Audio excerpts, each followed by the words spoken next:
We continue in history and we look at a great intercessor who was called Rees Howells.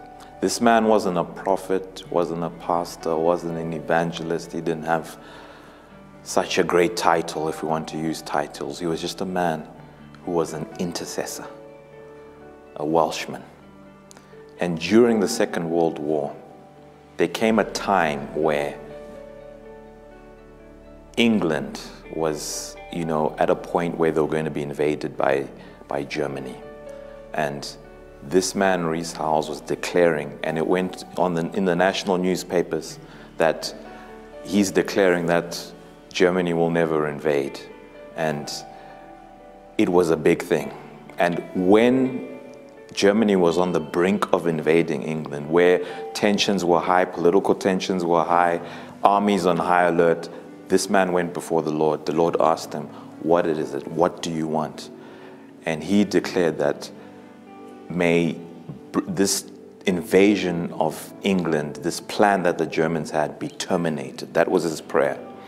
And that they should go instead to Russia.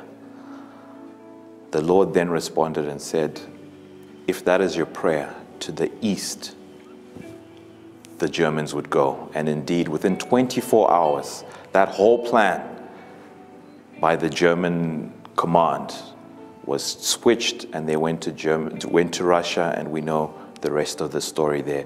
This was not done by some great man, just a simple man who believed in prayer and was an intercessor for his nation. And he interceded, and the Lord intervened. This was Rees Howells.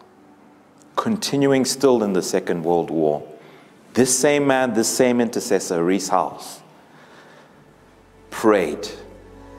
There was a situation, a great and grave situation, where over 300 soldiers were at Dunkirk. And what was not known to even the media believed that those soldiers were fine, everything was okay.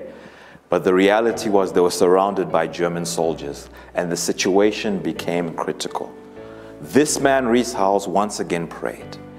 He prayed for divine intervention, that these soldiers would not be wiped out, because they were surrounded, and this was the end. And the man prayed. The man interceded at this national level. And what even Sir Winston Churchill himself declared as the miracle of Dunkirk, that there was divine providence at hand, that another political leader, a great political leader, confessed again that no, this was divine providence.